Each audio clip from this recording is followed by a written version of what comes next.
सबको नमस्ते।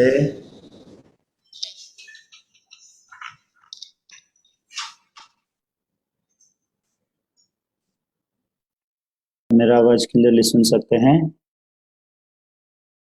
ओके, ठीक है। आज हम लूक उसका 12 अध्याय उसके 13 वचन के आगे हम पढ़ेंगे।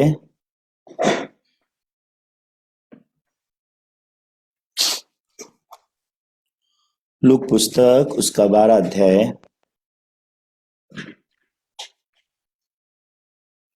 के 13 वचन के आगे हम पढ़ेंगे।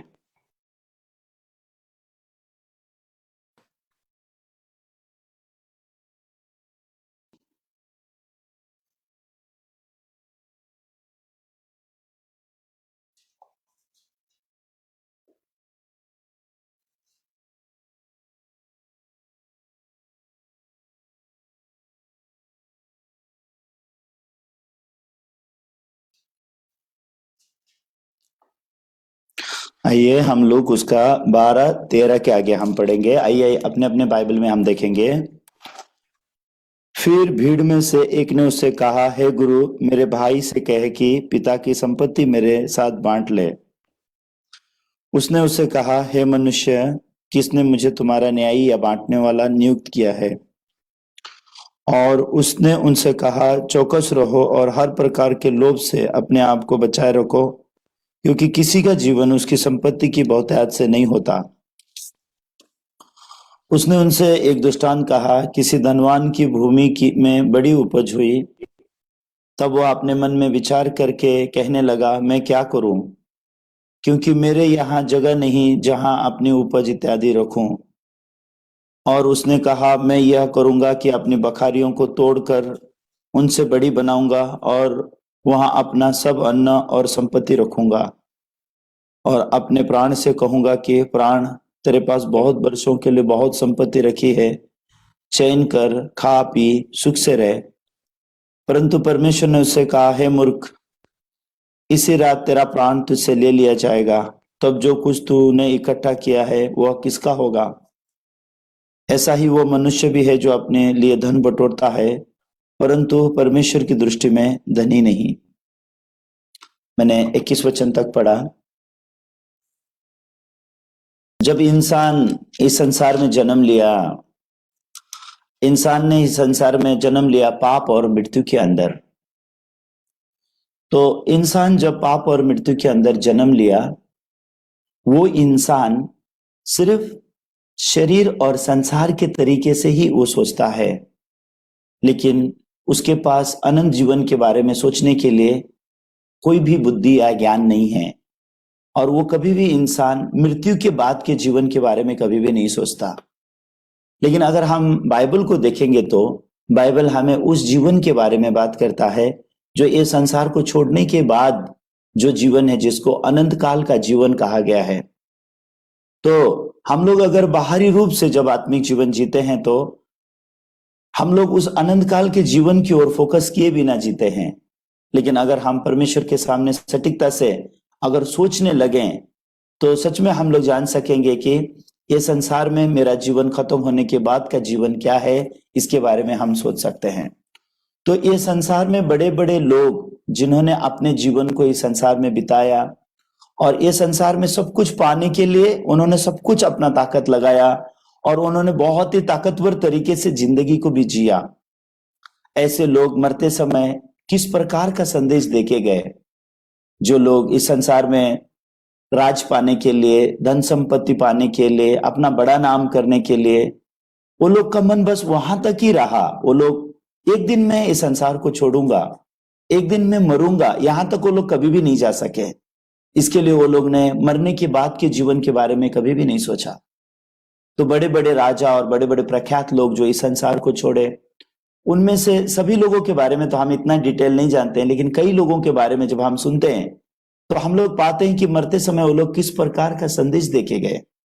तो बाइबल हमको क्या सिखाता है? अगर इब्रानियों की पुस्तक अगर आप देखोगे तो इब्रानियों की पुस्तक अगर आप देखोगे उसके 9 अध्याय 27 वचन में क्या लिखा हुआ है? इब्रानियों के 9 अध्याय 27 वचन में क्या लिखा हुआ है? आइए हम इब्रानियों उसके 9 के 27 में एक बार देखेंगे।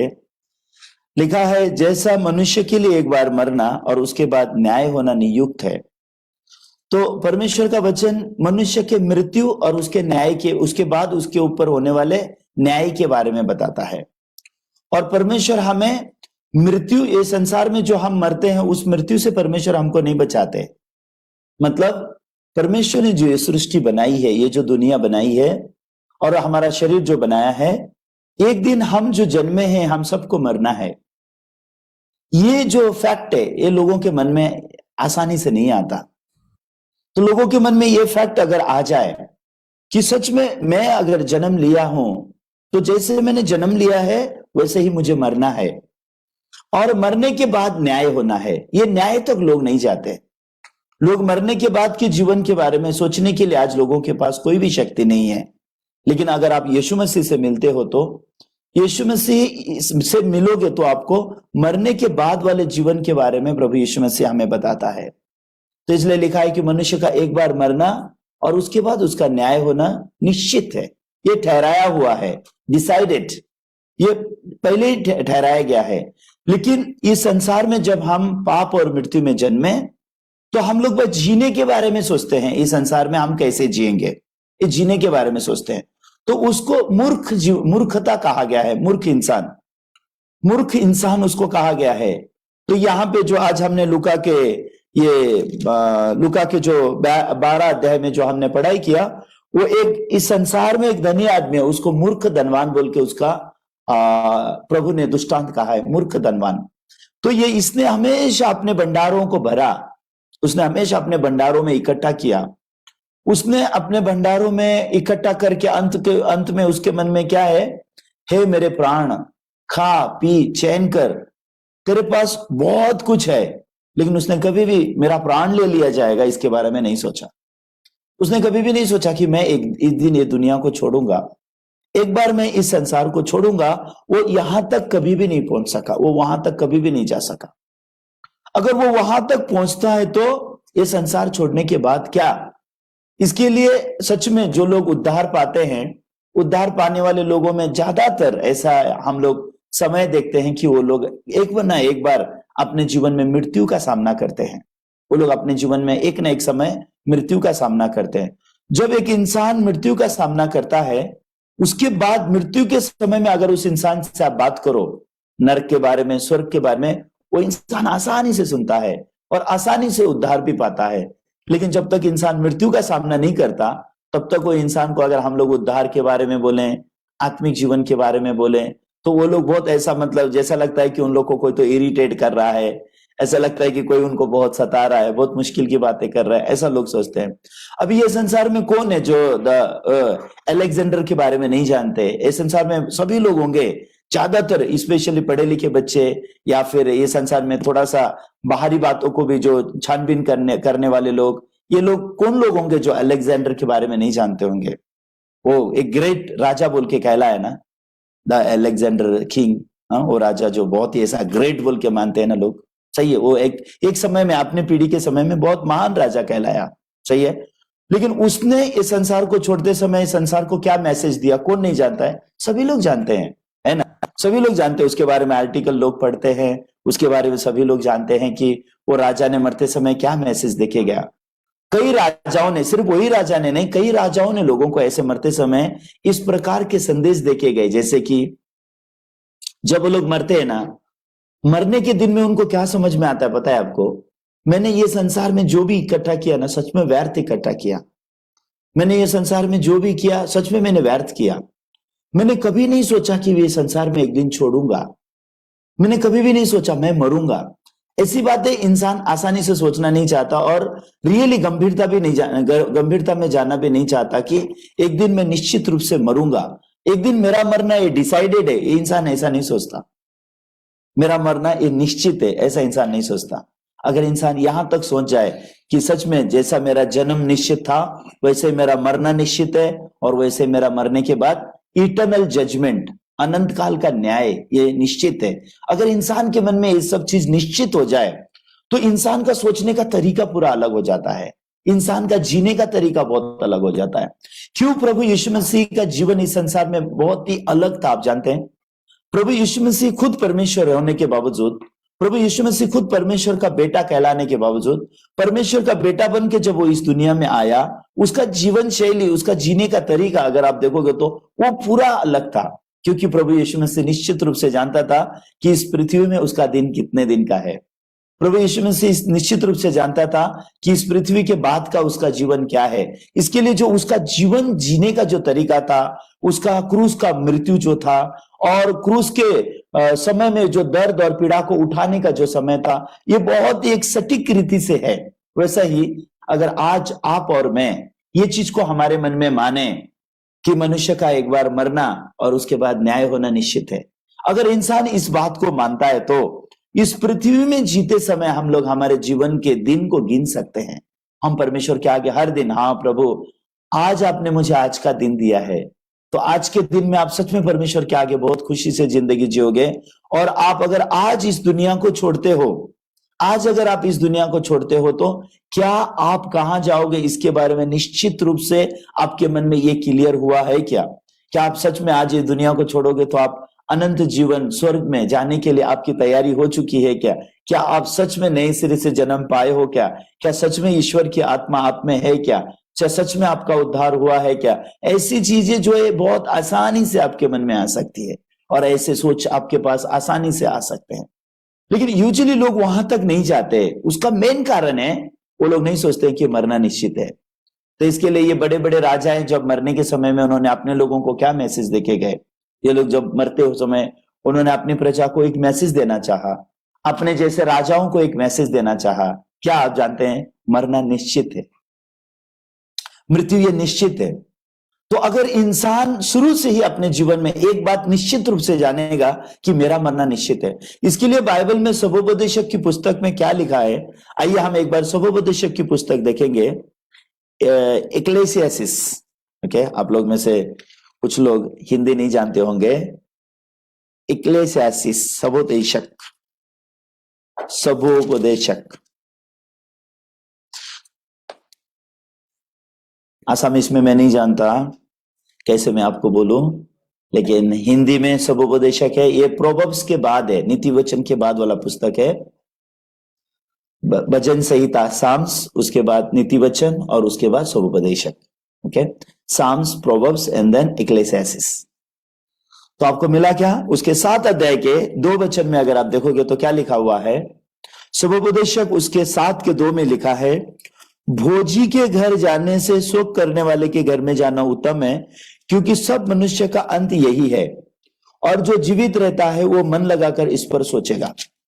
तो यहां पे ऐसे लिखा हुआ है कि जो लोग आनंद कर रहे हैं, जो लोग खुशियां बांट रहे हैं, जो लोग इंजॉय कर रहे हैं, उन लोग के घर में जाने से अच्छा तू किसके घर में जा? किसके घर में जा? तो उसके घर में जा जिसके घर में शोक हो रहा है। किसके घर में जा? उसके घर पे जा जिसके घर पे शोक हो रहा है, जिसके घर में मृत्यु का मातम मनाया जा रहा है। यूजुअली हम कहां जाना पसंद करेंगे? यूजुअली हम अपने बच्चों को भी लेके किसके घर जाना पसंद करेंगे? किसी का बर्थडे है तो हम लोग उसके घर पे जाना पसंद करेंगे ना, सही है ना?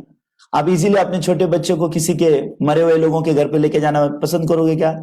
नहीं। आप अपने बच्चों को वो मुर्दार के आगे लेके जाके ऐसा खड़ के, बेटा एक दिन हमारा भी अंत यही है, बेटा हमको भी ऐसे ही मरना है, एक दिन तुम्हारे प्यारे डड्डा भी इसी रीति से मरेंगे, तुम्हारी प्यारी मम्मी भी इसी रीति से मरेगी, और तुम भी एक दिन निश्चित रूप से बेटा ऐसे मरोगे। ऐसी बात हम अपने बच्चों को बोलना चाहेंगे क्या?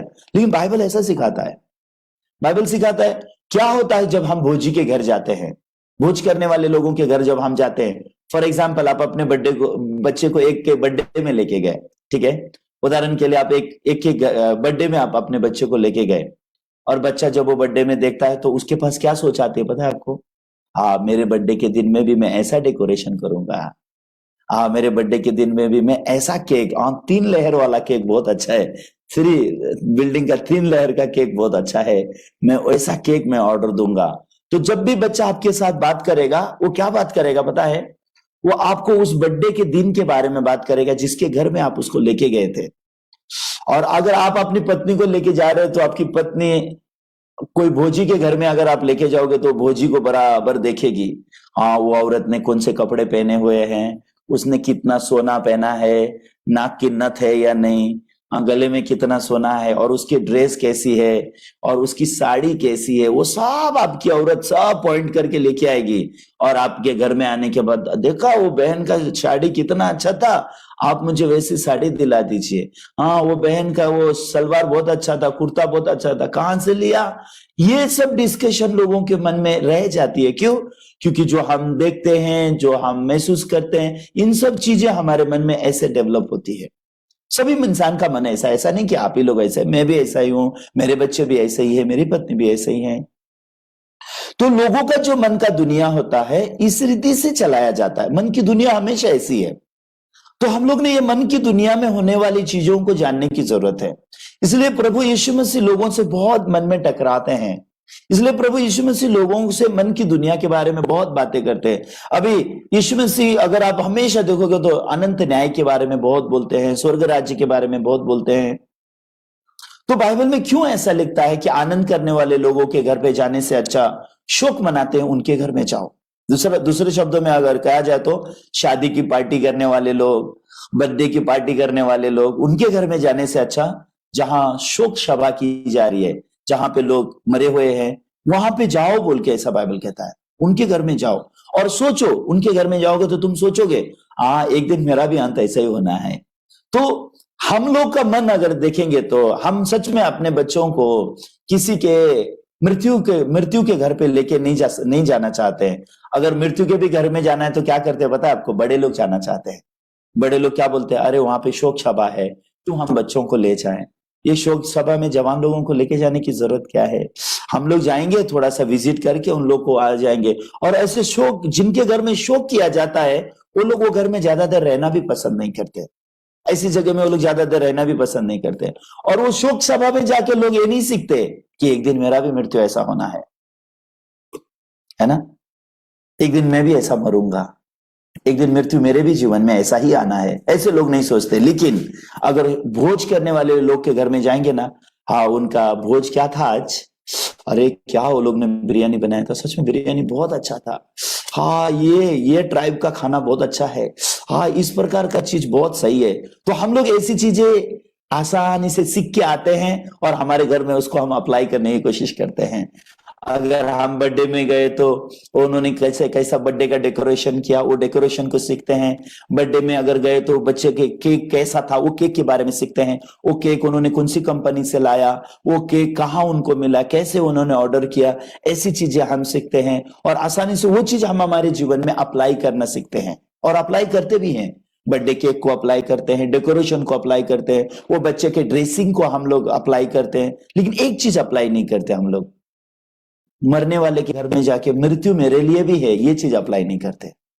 इसलिए बाइबल हमको उत्तेजित करता है, बाइबल हमको करता है भोजी करने वाले घर में जाने से अच्छा है शोक करने वाले के घर पे जाओ। जब तुम लोग शोक करने वाले के घर पे जाओगे तो क्या होगा, जैसे कि सबोपदेशक उसके 7:2 में क्या लिखा है, भोज के घर जाने से शोकी के घर जाना उत्तम है, क्योंकि सब मनुष्य का अंत यही है, और जो जीवित है वो ये मन लगाकर इस पर सोचेगा।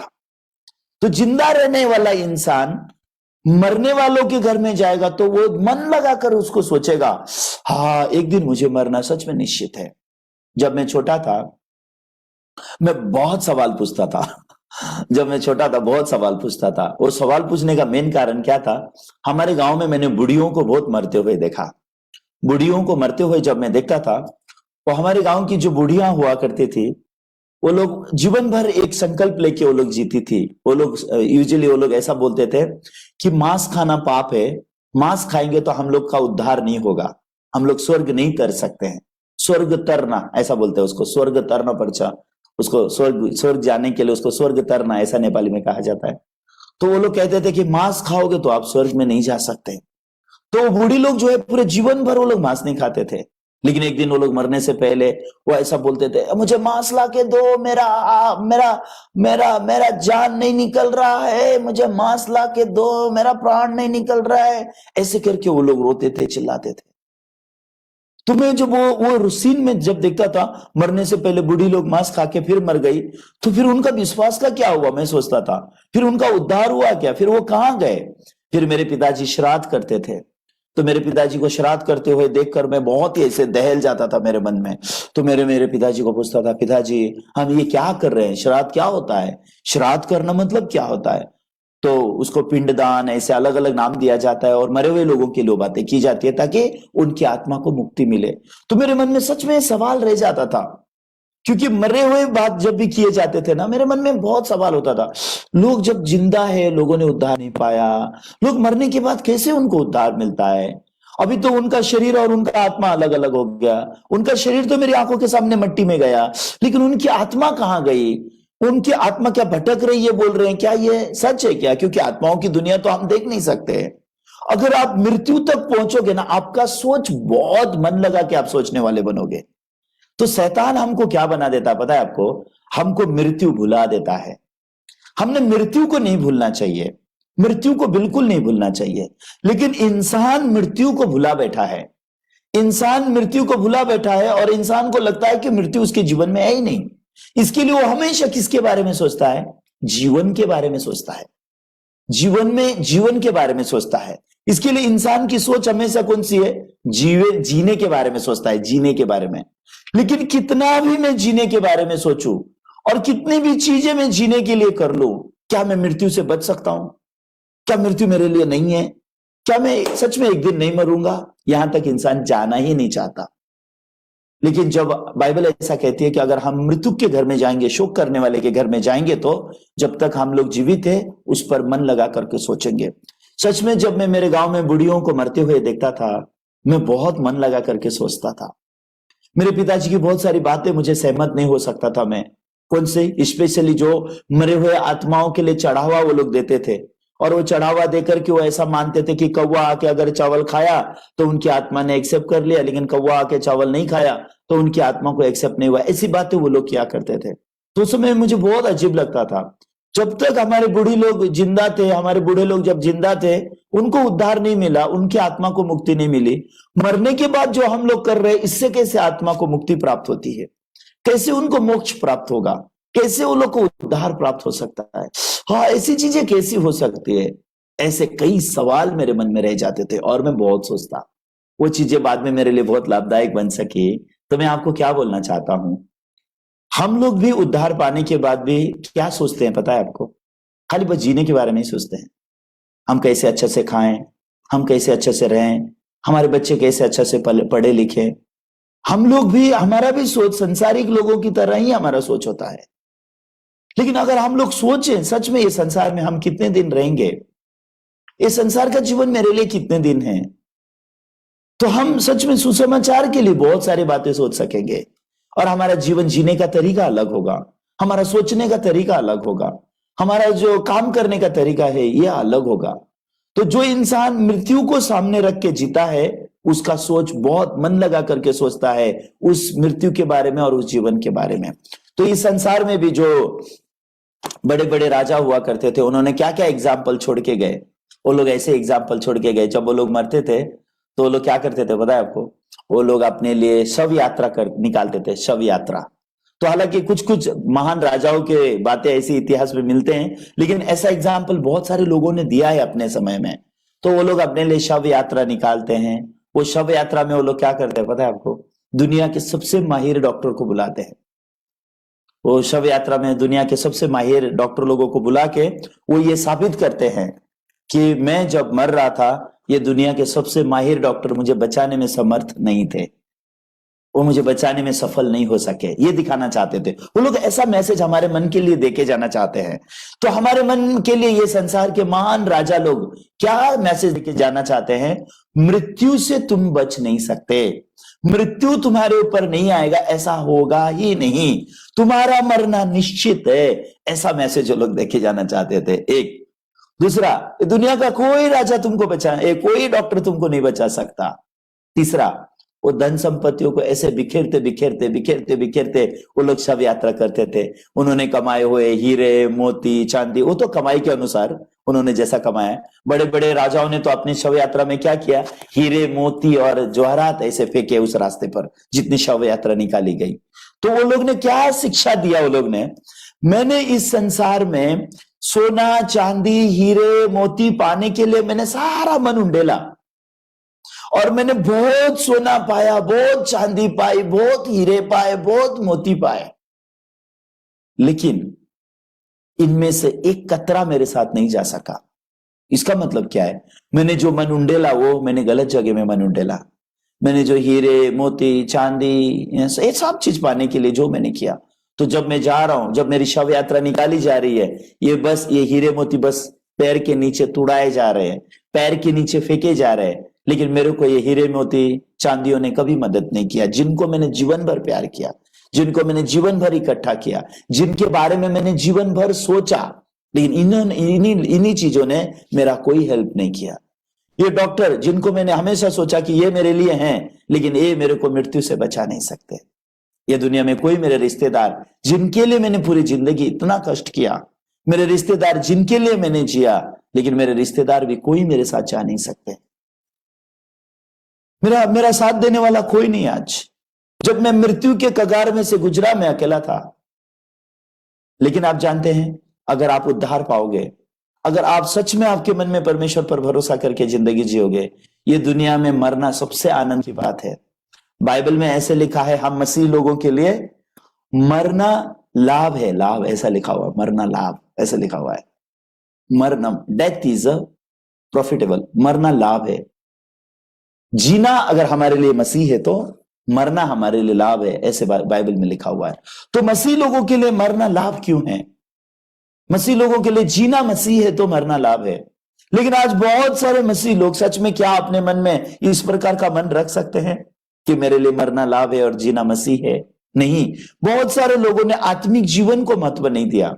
उन्होंने आत्मिक जीवन को महत्व ना देने के कारण उनका भी जीने का तरीका किसकी तरह हो गया? उद्धार नहीं पाए हुए लोगों की तरह उनका जीने का तरीका हो गया। उद्धार नहीं पाए हुए लोग जैसे सोच से जीते हैं, वैसा ही सोच रखकर उद्धार पाए हुए लोग भी जीते हैं। क्यों? क्योंकि उद्धार पाए हुए लोग भी मृत्यु के बारे में नहीं सोचते कि ये दुनिया में मैं नहीं रहूंगा, ये दुनिया मुझे छोड़ना है। मैं जब हर दिन का जिंदगी जीता हूं, मैं बहुत खुशी से जीता हूं। आप जानते हैं क्यों? क्योंकि मैं ऐसा विश्वास करता हूं कि आज का दिन मेरे लिए इस पृथ्वी में आखिरी दिन है। तो आज का दिन है मेरे लिए इस पृथ्वी का आखिरी दिन है, तो आज का दिन मैं बहुत खुशी से जीना चाहता हूं, और जितना हो सके मैं सुसमाचार प्रचार करना चाहता हूं। जितना हो सके मैं लोगों को उद्धार की कथा बताना चाहता हूं। इसके लिए भले फोन के द्वारा हो, भले मेरे यूट्यूब मैसेंजर के द्वारा हो, भले मेरे फेसबुक मैसेंजर के द्वारा हो, भले जूम के द्वारा हो, भले वीडियो कॉलिंग के द्वारा हो, जितने भी लोग मुझे मिलते हैं मैं उनको सुसमाचार प्रचार करता हूं। और मैं ऐसा सोचता हूं कि अगर आज मैं उनको सुसमाचार प्रचार करूंगा और आज अगर प्रभु यीशु मसीह का आना होगा, हम उनके साथ जाएंगे। और अगर ये दुनिया का आखिरी दिन अगर मेरे लिए है तो ये दुनिया में आज का आखिरी दिन जो है सुसमाचार को प्रचार करते हुए जीना चाहता हूं। बाइबल ऐसा कहता है कि तुम कल की शेखी मत मारो। बाइबल ऐसा कहता है तुम कल के बारे में बात मत करो, ऐसा लिखा हुआ है। कल के बारे में तुम बात भी मत करो, ऐसा लिखा है, क्योंकि तुमको नहीं पता कल क्या होगा। हम भले कोई भी क्यों ना हो, हम कल के बारे में नहीं जानते। ये दुनिया में कोई भी इंसान क्यों ना हो, वो कल के बारे में नहीं जानता। लेकिन अगर इंसानों को देखोगे तो वो कल की सोच से आज दुख में जीता है। कल की चिंता उसको आज सताती है। आज की चिंता सच में किसी को भी नहीं है। क्या आज आप जो मेरे सामने चैनल में बैठे हो, आप लोग को आज की चिंता सता रही क्या? आज आप क्या खाओगे? आज की चिंता सता रही है आपको? आज क्या खाओगे? आज आप पास होगे कि नहीं? आज आप आत्मिक हो या नहीं? हाँ, आज का चिंता आपको सता रहा है या आपको कल का चिंता सता रहा है? आप अपने आप को टटोलो और देखो कि आपको कौन सता रहा है। आपको सच में आज की चिंता सता रही है, कल की चिंता सता रही है? डेफिनेट आप देखोगे आपको कल की चिंता सता रही है। आज तो आपको डरने के लिए कुछ भी नहीं है। आज का दिन उदय हो चुका है और आप बस जी रहे हो, जो सामने पड़ा है उसे पका रहे हो, खा रहे हो, सामने जो काम है वो आप कर रहे हो। लेकिन क्या सच में आज, ओ बाप रे आज का दिन कैसे बीतेगा, ओ बाप रे आज का दिन कैसे बीतेगा, क्या इस प्रकार की चिंता आपको सता रही है? नहीं। अगर आपके अंदर चिंताएं देखोगे तो कल की चिंताएं हैं। कल मैं क्या करूंगा, या तो फिर आपके मन में ऐसे प्लान है, कब के? कल के प्लान है। अब आपका प्लान क्या है कल का? कल मैं इस नगर में जाऊंगा, कल इस नगर में जाकर के मैं अमुक करूंगा, मैं उस नगर में जाकर के वो करूंगा, कल मेरा ऐसा हो जाएगा, कल मेरा वैसा हो जाएगा। यही चीजें हैं जो हमारे मन में भरी पड़ी हुई है। इसकी वजह से हमारा आत्मिक जीवन जैसा जाना चाहिए उस तरीके से हमारा आत्मिक जीवन नहीं जाता। तो जब मैं मेरा जीवन को भी जीता हूं, मैं बहुत फनी तरीके से जीता हूं। उदाहरण, मैंने अगर किसी से शर्ट अगर तोहफे में पा लिया तो मैं तुरंत पहन लेता हूं। तो तुरंत पहनता हूं तो मेरी पत्नी मुझे पूछती है, एक दिन तो रख दो, कल पहन लेना ना। तो मैंने बोला मेरी डायरी में कल नहीं है। अगर आज रात को अगर मेरा प्रभु आ गया और मैं चला गया तो इस शर्ट के लिए मेरे मन में मैं पछतावा नहीं रखना चाहता हूं, ये शर्ट मैं आज पहन लेना चाहता हूं। तो अगर मैंने कभी जूता अगर गिफ्ट में पाया या फिर मेरे पास कोई भी चीज है, मैं उसको कल के लिए रख के मैं कल की तैयारी के लिए रियली मैं नहीं जीता। तो मैं आज का दिन सच में परमेश्वर के साथ जीना चाहता हूं। तो अगर आप सच्ची में अगर आप ये मानते हो, मृत्यु को अगर मानोगे, तो हर दिन जो परमेश्वर ने आपको दिए हैं वो हर दिन आप परमेश्वर के सामने जिंदगी जी पाओगे और हर दिन आप बहुत आनंदित जिंदगी जियोगे और आप हर दिन का जीवन परमेश्वर के सामने जी पाओगे। ये सच में बहुत खुशहाल भरा जीवन होता है। ये संसार में ऐसा कोई भी इंसान नहीं है जो आज की चिंता से रो रहा होगा, आज की चिंता की वजह से उसको टेम्पटेशन हो रहा होगा और टेम्पटेशन में गिरा हुआ है, या आज की चिंता की वजह से वो अच्छे से खा नहीं पा रहा है। नहीं, हर एक इंसान को चिंता है तो कैसे है? कल का है। और वो उस कल की वो लोग चिंता करते हैं जो कल निश्चित है ही नहीं।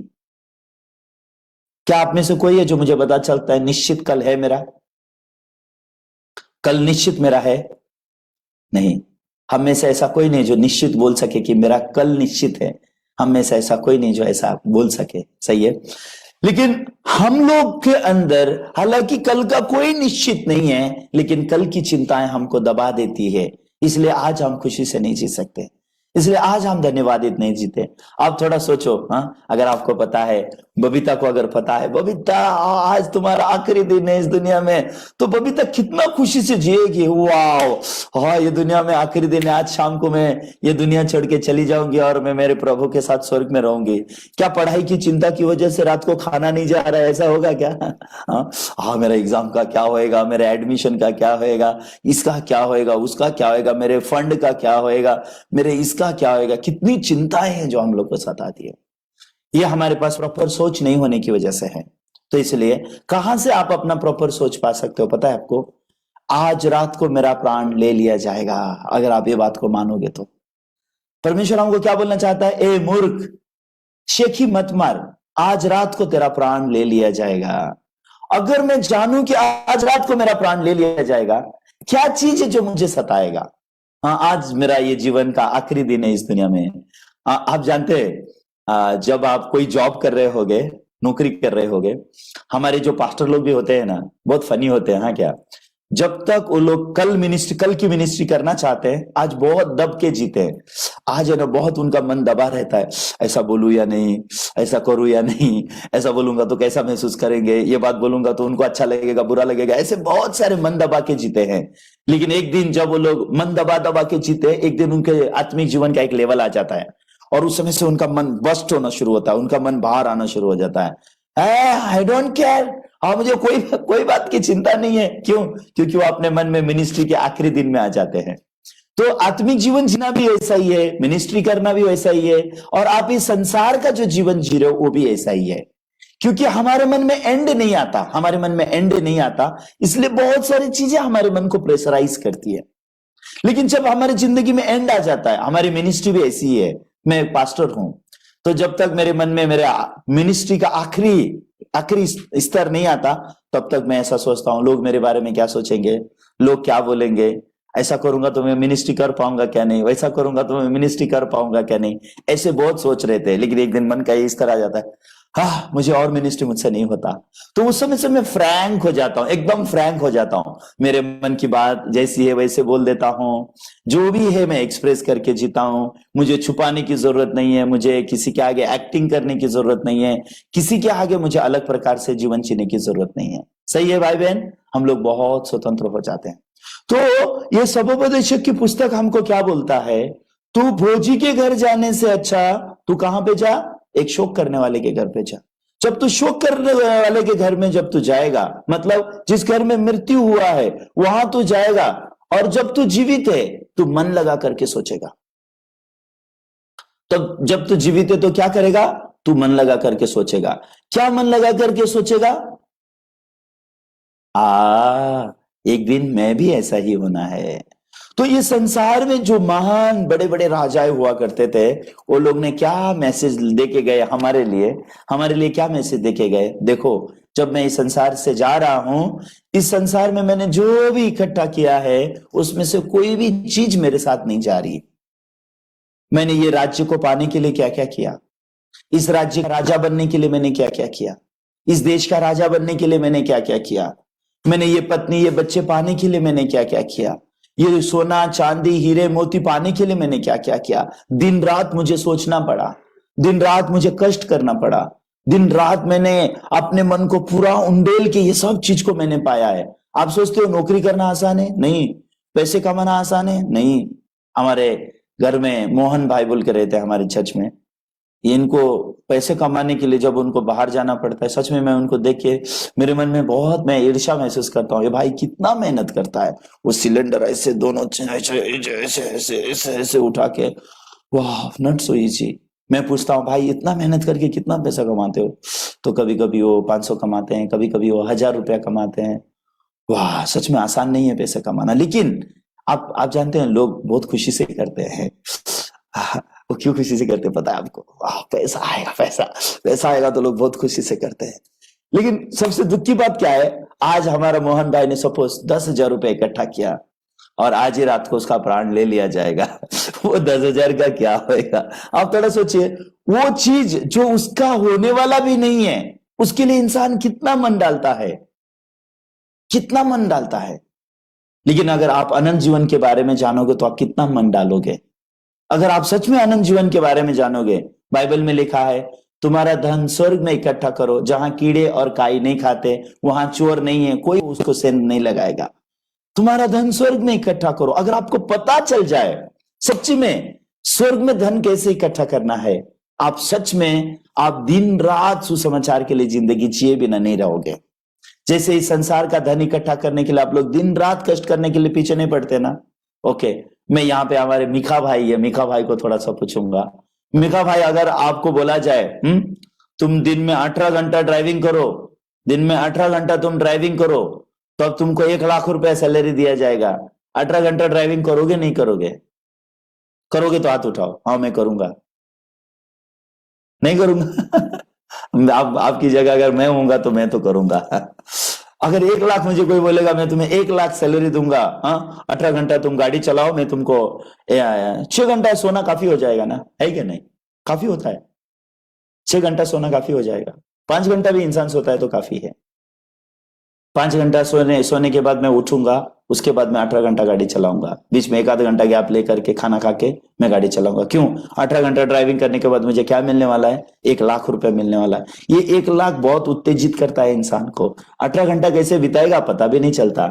आप रियलिटी में ऐसी बातें सोचते नहीं हो, अगर आप सोचो तो आपको पता चलेगा सच में आप ऐसा करोगे, क्योंकि वो 1 लाख रुपए आपके लिए बहुत बड़ी बात होगी। वो 1 लाख जो आपके हाथ में आएगा बहुत बड़ी बात होगी। अगर आप अनंत जीवन के बारे में सोचोगे, क्यों हम लोग का जीवन ऐसा है पता है क्या? हम लोग अनंत जीवन के बारे में नहीं सोचते। इसलिए बाइबल में क्या लिखा है, अगर कुलुसियों की पत्र को अगर आप देखते हो तो कुलुसियों का पुस्तक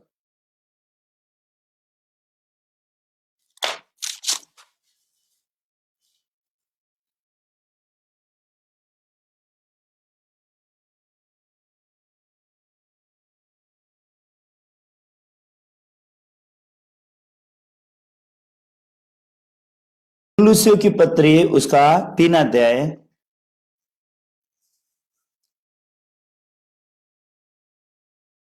कुलुसियों उसका 3 अध्याय 1, 2, 3 हम लोग पढ़ेंगे। यहां पे क्या लिखा हुआ है? अतः जब तुम मसीह के साथ जिलाए गए तो स्वर्गीय वस्तुओं की खोज में रहो, जहां मसीह विद्यमान है और परमेश्वर के दाहिनी ओर बैठा है। पृथ्वी पर की नहीं परंतु स्वर्गीय वस्तुओं पर ध्यान लगाओ, क्योंकि तुम तो मर गए और तुम्हारा जीवन मसीह के साथ परमेश्वर में छुपा हुआ है। तो ये बहुत अद्भुत नहीं है क्या? तो बाइबल हमको किस ओर चलाना चाहता है? तुम स्वर्ग की वस्तुओं पर मन लगाओ, ऐसा लिखा है। स्वर्ग की वस्तु पर मन लगाओ जहां मसीह विद्यमान है।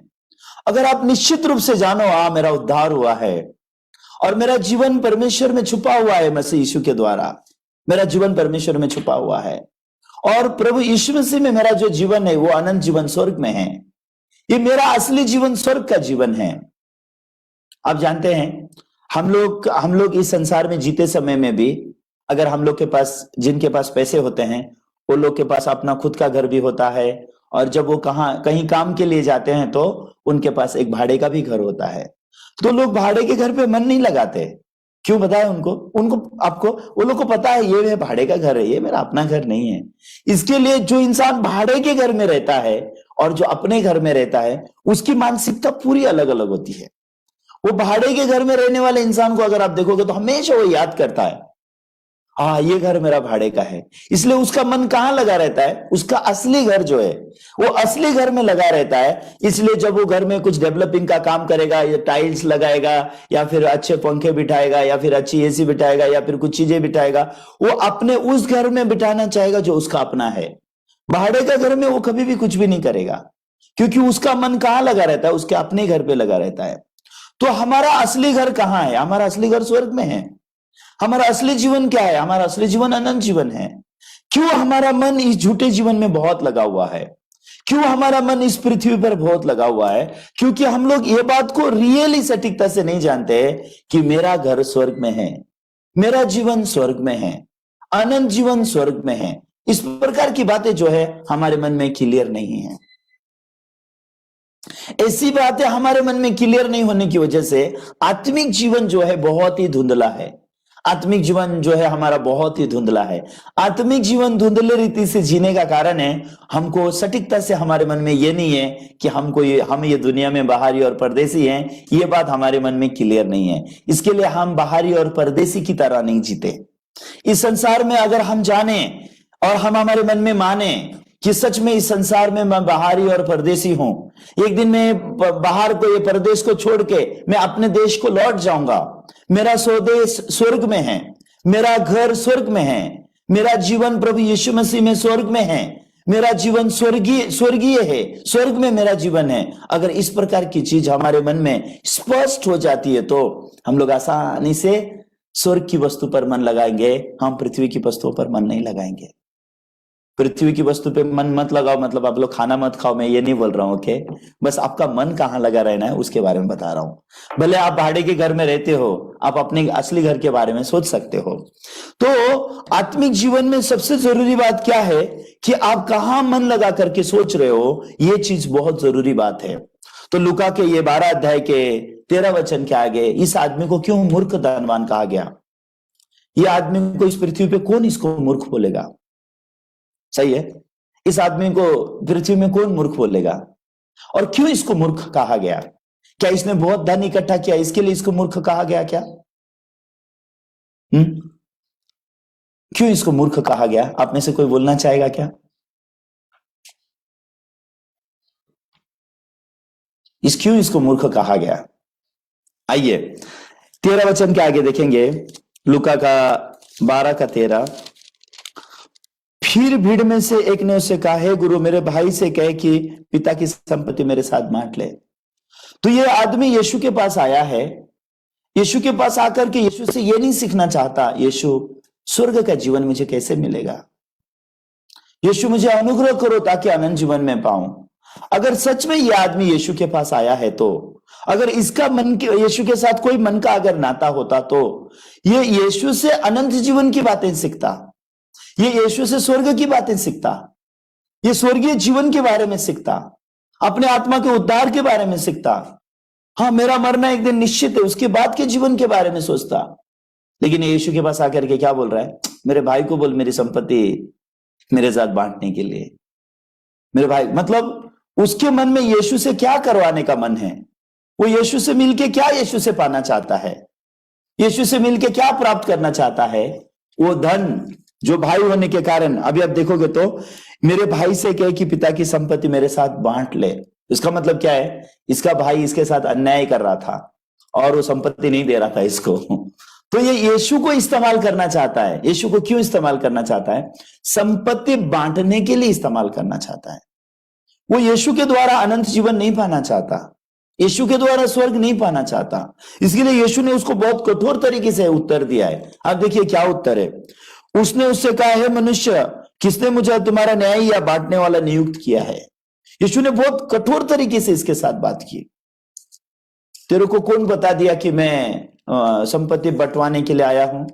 दो भाइयों का जो झगड़ा चल रहा है संपत्ति का, वो अच्छा अच्छा ठीक है तू आधा ले ले, तू आधा ले ले, ये बोलने के लिए मैं यहां आया हूं। किसने तुझे बता दिया? किसने तुझे बताया कि मैं इस प्रकार का न्याय करने के लिए ठहराया गया हूं? तो आगे यीशु ने 15 वचन में क्या कहा? और उसने उससे कहा, चौकस रहो, हर एक प्रकार के लोभ से अपने आप को बचाए रखो, क्योंकि किसी का जीवन उसकी संपत्ति की बहुतायत से नहीं होता। तो अभी यीशु मसीह इसके मन में क्या लाना चाहते हैं? क्योंकि इसका मन सिर्फ संपत्ति की बातों से भरा हुआ है, इसका मन सिर्फ संपत्ति की बातों से भरा हुआ है। इसके लिए यीशु मसीह इसके मन में जीवन को लाना चाहते हैं। किसको लाना चाहते हैं? जीवन को लाना चाहते हैं। जीवन को लाना चाहते हैं मतलब तू जीवन के बारे में सोच। तो इसको समझाने के लिए यीशु ने यह दृष्टांत बोला। यह दृष्टांत यीशु ने किस रीति से बोला? 16 वचन से आगे हम देखेंगे। उसने उनसे एक दृष्टांत कहा, किसी धनवान की भूमि में बड़ी उपज हुई। तब वह अपने मन में विचार करने लगा, मैं क्या करूं, क्योंकि मेरे यहां जगह नहीं जहां मैं अपनी उपज इत्यादि रखूं। तो आप थोड़ा सोचो, इस इंसान की भूमि में बड़ी उपज हुई, ऐसा लिखा हुआ है। मतलब इसने अपना सारा मन उस भूमि में लगाया है, उसने अपना सारा मन भूमि में लगाया है, सारा मन उस उपज में लगाया है। उसने तन मन धन से सब कुछ लगा करके उसने अपने भूमि में उपज को उपजाया। लेकिन एक चीज था जो उसने नहीं सोचा, उसके बारे में यीशु मसीह बोलना चाहते हैं। वो क्या है? उसने सारा चीज क्यों किया? उसका मन आप 18 वचन में देख सकते हो। और उसने कहा, मैं ये करूंगा कि मैं अपनी बखारियों को तोड़कर उनसे बड़ी बनाऊंगा, वहां अपना सब अन्न और सब संपत्ति रखूंगा। और 19 वचन में उसका मन क्या दिखाया गया? और अपने प्राण से कहूंगा कि प्राण, तेरे पास बहुत वर्षों के लिए बहुत संपत्ति रखी है, चैन कर, खा पी, सुख से रहे। तो उसने अपना सारा मन उंडेल के कितने साल की तैयारी की है? बहुत वर्षों की तैयारी की है, बहुत बैलेंस इकट्ठा किया है, बहुत चीजें उसने इकट्ठा करके बहुत सालों के बारे में सोच रहा है। लेकिन उसको नहीं मालूम कि मृत्यु उसके द्वार पे है, उसको नहीं मालूम कि आज उसको मरना है। उसको नहीं मालूम सच में आज उसको मरना है। इंसान का जीवन का अंत कब होगा वो खुद नहीं जानता, लेकिन उसका सोच बहुत सालों का है। वो बहुत सालों के लिए क्या बोल रहा है, इसका हृदय अगर आप देखोगे तो वो अपने मन में किस प्रकार से बोल रहा है, क्योंकि मेरे पास बहुत उपज हुई है, मेरे पास बहुत संपत्ति है, इसके लिए मैं क्या करूंगा, मेरी बखारियों को तोड़ूंगा और वो बखारियों को बड़ा करूंगा, और बड़ा करके क्या है उसमें सारा धन संपत्ति इकट्ठा करूंगा, और मैं अपने प्राण से कहूंगा मेरे प्राण रिलैक्स, ठीक है, अभी अभी कोई चिंता की बात नहीं है, अभी बहुत साल खाने के लिए है। आप लोग अपने बैंक बैलेंस को देख के ऐसा बोलना चाहते हो ना, बी रिलैक्स, अभी बैंक में 1 करोड़ रुपया पड़ा हुआ है, अभी कम से कम 10 साल के लिए 10 करोड़ अगर आपके बैंक में बैंक बैलेंस रहेगा तो आप ऐसा बोलना चाहोगे ना, 10 करोड़ है तो कम से कम 10 साल के लिए तो मैं रिलैक्स कर सकता हूं। तो इंसान कहां विश्राम कर रहा है, वो अपने आराम को कहां ढूंढ रहा है, चैन कर, खा पी आराम कर, कहां ढूंढ रहा है, उसकी तैयारी की हुए संपत्ति पे, उसके उस बखारियों पर, जिस पर उसने धन संपत्ति को इकट्ठा किया है। लेकिन परमेश्वर का दूत उसको क्या बोलने के लिए आया, 20 वचन में, परंतु परमेश्वर ने उससे कहा, हे मूर्ख, इसी रात तेरा प्राण तुझसे ले लिया जाएगा, जब तो तूने इकट्ठा किया है वो किसका होगा। इसका मतलब क्या है, इसने पूरा मन डाला इनको इकट्ठा करने के लिए, लेकिन इकट्ठा किया हुआ किसका होगा ये भी इसने नहीं सोचा।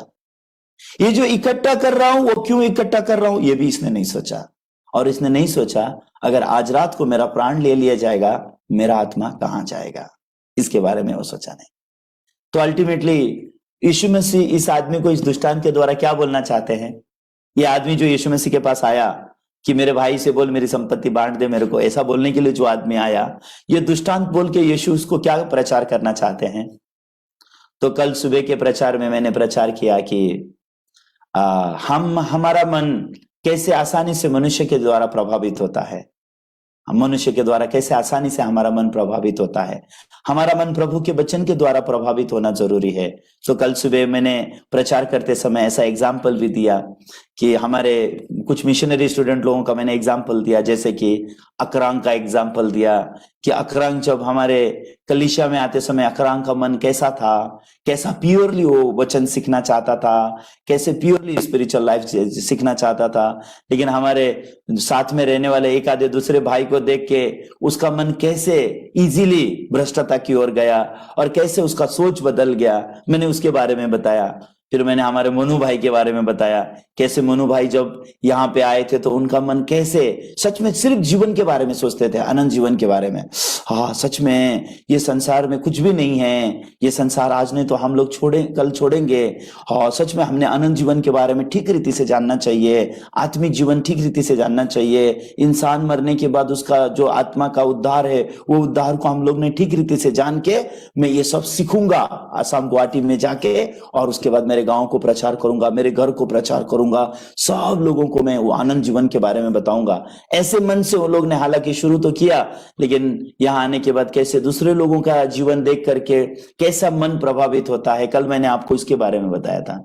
ठीक है, तो फिर वचन सुनने के बाद हमारे एक भाई ने कैसे समझा, मेरे पास्टर क्या मेरे ही बारे में बोलते रहते हैं हमेशा, ऐसा बोल के वो बहुत नाराज होकर के वो फिर मैसेजिंग करने लगा। फिर मैंने उसको बाद में समझाया, मैं बोला ऐसा नहीं है, मैं तेरे बारे में बात नहीं कर रहा हूं, इंसान कैसे सोचता है उसके बारे में बोलता हूं। तो जब हम किसी का नाम भी ले लेते हैं ना तो बहुत बड़ा मुश्किल हो जाता है, वो लोग ऐसा सोचते हैं मेरे ही बारे में ऐसे क्यों बात करते हैं, मेरा ही क्यों एग्जाम्पल लेते हैं। एक्चुअली ऐसा नहीं है। तो हम सब इंसान एक है, इंसान कोई अच्छा या बुरा नहीं होता, लेकिन आपका वे ऑफ थिंकिंग, आपका सोचने का जो तरीका होता है उसके द्वारा आपका आत्मिक जीवन में बहुत बड़ा अंतर आएगा। तो प्रभु यीशु मसीह इस आदमी को क्या प्रचार करना चाहते हैं, अभी मैंने आज सुबह 1 घंटा मैंने आप लोग को प्रचार किया। अभी आप लोग बैठ के सोच रहे हो पास्टर क्या बोलना चाहते हो, कभी अलेक्जेंडर की बात करते हो, कभी मृत्यु के घर में जाओ बोलते हो, कभी भोजी के घर में मत जाओ बोलते हो, बोलना क्या चाहते हो, ऐसा सवाल आता होगा ना आपको। आता नहीं आता है, आना चाहिए, अगर नहीं आता है तो आप लोग नहीं सुन रहे हो, ऐसा आना चाहिए। तो मैं क्या बोलना चाहता हूं, यीशु मसीह इस आदमी को क्या बोलना चाहते हैं जो यीशु के पास आया, मेरे भाई को बोल मेरी संपत्ति बांट ले मेरे साथ में, ऐसा बोलते हुए जो आदमी यीशु के पास आया, यीशु इसके मन में क्या बिठाना चाहते हैं, क्या बोलना चाहते हैं यीशु उसको, हे मूर्ख उसको बोलना चाहते हैं आज रात तेरा प्राण ले लिया जाएगा। उसको यीशु मूर्ख बोल रहे हैं, तू मूर्ख है, तू ये नहीं सोच रहा है कि तेरा प्राण ले लिया जाएगा, तू मेरे को मिल रहा है। किसको मिल रहा था? वो स्वर्ग और पृथ्वी के मालिक को मिल रहा था, यीशु को मिल रहा था, जो हमारा अनंत काल का न्याय करने वाला है। इंसान को अनंत काल स्वर्ग में कैसे जाना है, अनंत काल कौन नरक में जाएगा, ये किसके द्वारा सीख सकता है? सिर्फ यीशु के द्वारा सीख सकता है। सिर्फ यीशु के द्वारा उसको पता चल सकता है कि अनंत जीवन कैसे मिलता है, स्वर्ग में कैसे जाया जाता है। मेरा अनंत धन मुझे कहां मिलेगा? वो अनंत काल के धन जो प्रभु यीशु मसीह है, वो धन के आगे खड़ा रह के किस धन की बात कर रहा था? ये आपने पृथ्वी का धन, जो धन उसके साथ जाएगा नहीं, उस धन की बात कर रहा था। एक दिन मैंने बाइबल में देखा, तुम्हारे पास पहनने को कपड़ा और खाने के लिए खाना है तो इसी पे संतुष्ट करो, ऐसा लिखा है। मैं हैरान हो गया वचन को देख के। हाँ, सच में ऐसा है। अगर तुम्हारे पास पहनने को कपड़ा और खाने के लिए खाना है तो इसी पे संतुष्ट करो। अगर पैसों का लोभ अगर तुम करोगे तो तुम्हारा विश्वास रूपी जहाज क्या होएगा? डूब जाएगा, ऐसा लिखा हुआ है। मतलब तुम ईश्वर पर विश्वास की तरफ तुम जा ही नहीं सकते हो। तो हमारे मन में बहुत सारी चीजें होती है जिसके बारे में हमको ठीक रीति से सोचने को आना चाहिए। तो आज प्रभु यीशु मसीह ने जब ये व्यक्ति यीशु के पास आया और यीशु से उसने विनती की, प्रार्थना की, क्या प्रार्थना किया? हे प्रभु, मेरे भाई को बोलना मेरी संपत्ति मेरे साथ बांट ले। शायद आप लोग भी ऐसे ही प्रार्थना करते होंगे ना। आप लोग कभी क्या करते हैं? हाँ प्रभु, मेरा भाई मुझे पैसा नहीं दे रहा है, प्रॉब्लम सॉल्व कर दो ताकि मेरा भाई मुझे पैसा दे। प्रभु, मेरे डैडी मुझे इन दिनों में पैसा बिल्कुल नहीं दे रहे, मेरे डैडी को बोलो ना मेरा पैसा दे दे। या फिर पता नहीं आप लोग क्या क्या प्रकार की आप प्रार्थनाएं करते हो प्रभु यीशु से। लेकिन इस आदमी ने क्या प्रार्थना की? प्रभु से प्रार्थना किया, प्रभु मेरे भाई को बोलना मेरा संपत्ति मेरे साथ बांट। लेकिन यीशु मसीह उसका न्याय नहीं किए। यीशु मसीह ने उसको न्याय नहीं दिलाया। यीशु मसीह ने उसको, उसके भाई को जाकर के कॉलर पकड़ के, हे इतना पैसा रख के क्या करेगा? दे दे अपने भाई को आधा हिस्सा। ऐसा बोल के प्रभु ने नहीं बोला। उल्टा प्रभु ने इसको एक दृष्टांत बताया। इसको क्या दृष्टांत बताया? इस पृथ्वी पे धन इकट्ठा करने में जो तू मन लगा रहा है, ये मूर्खता है। आज रात तेरा प्राण ले लिया जाएगा। आज तू मरेगा तो तू कहां जाएगा? तो प्रभु यीशु मसीह हमारे मन में किस चीज को बिठाना चाहते हैं? मृत्यु को बिठाना चाहते हैं। मृत्यु को।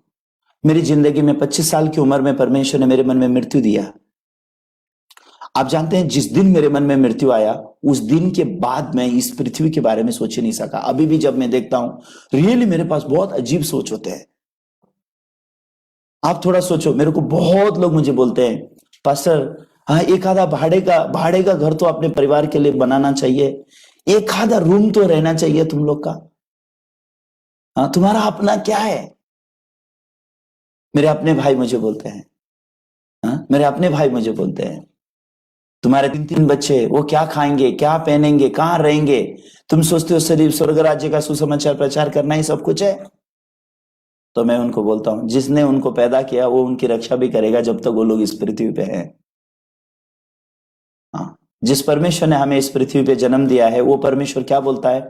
आकाश के पंछियों को देखो, वो लोग बोते नहीं, काटते नहीं, फिर भी मेरा स्वर्गीय पिता उनको पालता है।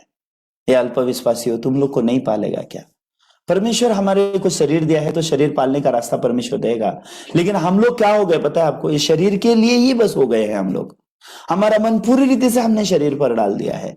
इसके लिए हमारे दिलो दिमाग में सिर्फ क्या है? शरीर और संसार है। इसलिए परमेश्वर हमारे मन को शरीर और संसार से निकालना चाहता है। कैसे हमारे मन को शरीर और संसार से निकाला जा सकता है? अगर हम लोग मृत्यु को एक्नॉलेज करते हैं तो। आज रात को मेरा प्राण ले लिया जाएगा। आज हमारे भाई बहन, आप सब लोग सोचिए इस तरीके से, आज रात को मेरा प्राण ले लिया जाएगा। ये पृथ्वी में आज मेरा आखिरी दिन है।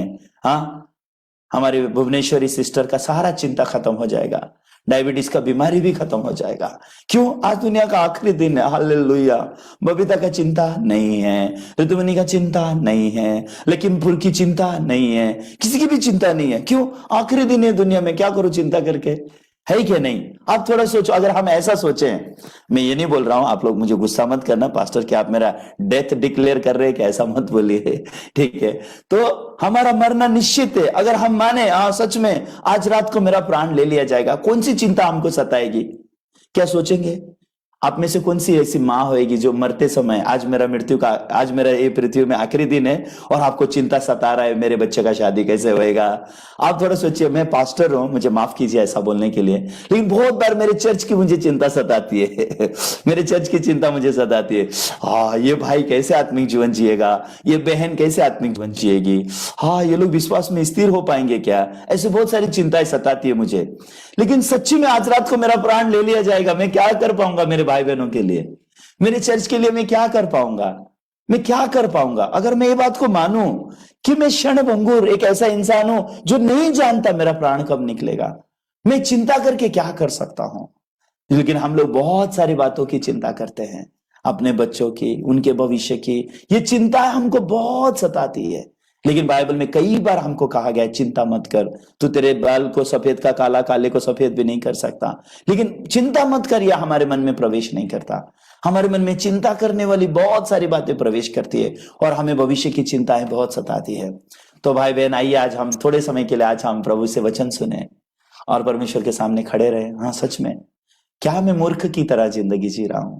प्रभु मुझे बोल रहा है, ए मूर्ख, ए पास्टर उदयराज मूर्ख तू मत बोल हाँ ये भाई मिशनरी बन के उधर जाएगा, ये भाई मिशनरी बन के उधर जाएगा, ये इसका ऐसा हो जाएगा, उसका ऐसा हो जाएगा। आज रात को तेरा प्राण ले लिया जाएगा। तो सच में अगर आज मेरा प्राण ले लिया जाएगा तो किसकी चिंता मुझे सता सकती है? कोई भी नहीं। अगर मैं ये निश्चित होता हूं आज रात को मेरा प्राण ले लिया जाएगा तो मैं किसके बारे में सोचूंगा? स्वर्ग के बारे में सोचूंगा। स्वर्ग में जाके मैं मेरे प्रभु को देखूंगा, स्वर्ग में जाके मैं मेरे प्रभु से मिलूंगा। हाँ, ये पृथ्वी का सारा दर्द मेरा खत्म हो गया, ये शरीर के साथ सारे जुड़े हुए दर्द मेरे खत्म हो गए। मेरी पत्नी जो हमेशा आंख दिखाती है उसका भी जिंदगी खत्म हो जाएगा। मेरे बच्चे हमेशा पापा पापा पापा बोल के चिल्लाते रहते हैं, फीस नहीं भरा है बोलते हैं, हाँ स्कूल का ये है बोलते हैं, उस स्कूल का वो बोलते हैं। हाँ, वो लोग भी मेरे पास चिल्लाने के लिए नहीं आएंगे। मुझे नहीं पता मैं पृथ्वी छोड़ने के बाद वो किसके पास जाके चिल्लाएंगे, मुझे नहीं पता, और मैं कितना भी करूं मैं उनके लिए कुछ भी नहीं कर सकता। मेरा मन स्वतः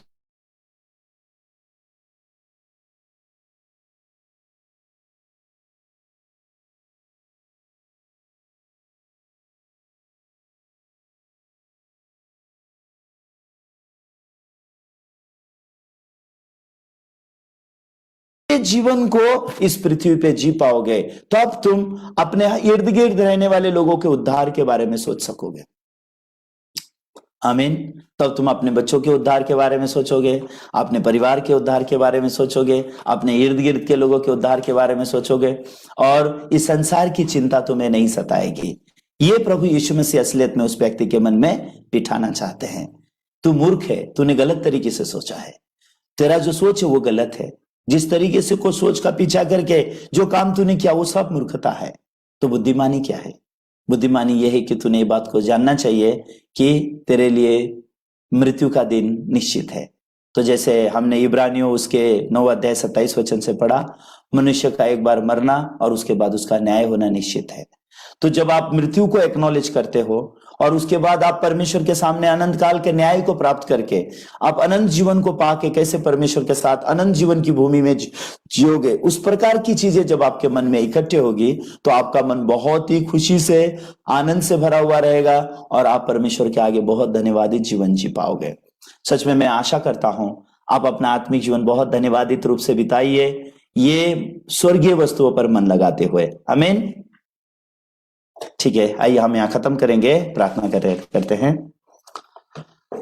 स्वर्गीय पिता, आपको धन्यवाद देते हैं प्रभु। सच में जब हम इस शरीर में और इस संसार में जो हमने जीवन को पाया है, हम लोग इस मूर्ख धनवान की तरह ये शरीर और संसार के लिए सब चीज इकट्ठा करना चाहते हैं, लेकिन परमेश्वर सच में हमारे पास वो बुद्धि नहीं है ये जानने के लिए कि आज रात को मेरा प्राण ले लिया जाएगा, आज रात को मेरा प्राण ले लिया जाएगा। आज इस पृथ्वी पे मेरा आखिरी दिन है और आज ही का दिन है जो मैं जीऊंगा। आज इस पृथ्वी पे मेरा आखिरी दिन है, मेरा प्राण ले लिया जाएगा। मैं परमेश्वर के न्यायासन के सामने खड़ा रहूंगा और वो न्यायासन के सामने मेरा क्या न्याय होगा, वो अनंत जीवन जो है वो कैसा होगा, इसके बारे में हमारे पास सोचने की शक्ति नहीं रहती। जब हम ये सोचते हैं कि मैंने बहुत सालों के लिए इस संसार के लिए, इस संसार में मैंने बहुत सारी चीजें इकट्ठा करना है। तो प्रभु, आपने जैसे इस मूर्ख धनवान से कहा आज रात को तेरा प्राण ले लिया जाएगा, जो तूने इकट्ठा किया है वो किसका होगा? प्रभु आपने उसको पूछा है। प्रभु ये उसको ये बताना चाहते थे आप कि जिस धन के पीछे तू भाग रहा है वो तेरा कभी नहीं होगा। अगर तूने जानना है तो वो क्या है, तेरा प्राण एक दिन ले लिया जाएगा, तेरा मृत्यु ये निश्चित है। उसके बाद के जीवन के बारे में प्रभु आप उसे सोचने को लगाना चाहते थे, ताकि वो आपसे अनंत जीवन प्राप्त कर सके। आपसे इस पृथ्वी का धन और संपत्ति नहीं, आपसे वो स्वर्गीय धन को प्राप्त करे, वो स्वर्गीय जीवन को प्राप्त करे, वो अनंत जीवन आपसे प्राप्त करे। हालांकि आप इस स्वर्ग छोड़ के इस पृथ्वी पे आए हमको अनंत जीवन देने के लिए, लेकिन हमने प्रभु आपको अनंत जीवन के लिए नहीं, इस पृथ्वी की चीजों के लिए हमने आपको विश्वास करना चाहा। प्रभु अगर हम इस पृथ्वी की चीजों के लिए ही सिर्फ अगर हम आप पर विश्वास करेंगे तो इस पृथ्वी में हम सबसे अभागे इंसान हैं, लेकिन हमें आप पर उस अनंत जीवन के लिए विश्वास करने दीजिए, वो स्वर्गीय जीवन के लिए विश्वास करने दीजिए, जो जीवन देने के लिए आप स्वर्ग से इस पृथ्वी पर मनुष्य बन के आए। प्रभु आप हमारे भाई बहनों को स्मरण कीजिए और उन्हें सच में मृत्यु के आगे खड़े रहने का हृदय दीजिए, और परमेश्वर सच में इस वचन को मानने दीजिए कि मनुष्य का मरना और उसके बाद उसका न्याय होना निश्चित है, और अपने मन में मृत्यु को और न्याय को निश्चित रूप से रखकर वो लोग अपने हर दिन के जीवन को जीने दीजिए। तो इस संसार की कोई भी चिंता उनको सताएगी नहीं, और हर दिन वो आपने जो अनंत जीवन उनके लिए रखा है वो जीवन के बारे में सोच पाएंगे, तो इनका मन विश्राम प्राप्त करेगा और ये बहुत धन्यवादित बने रहेंगे। प्रभु सच में हमारे भाई बहनों को उनके मन में विश्राम पाकर और एक धन्यवादित जीवन जीने की ओर अगुवाई कर दीजिए। हम सभी बातों को आपके हाथ में और दया में सौंपते हैं, यीशु के पवित्र नाम से हमने प्रार्थना किया, आमीन। ओके।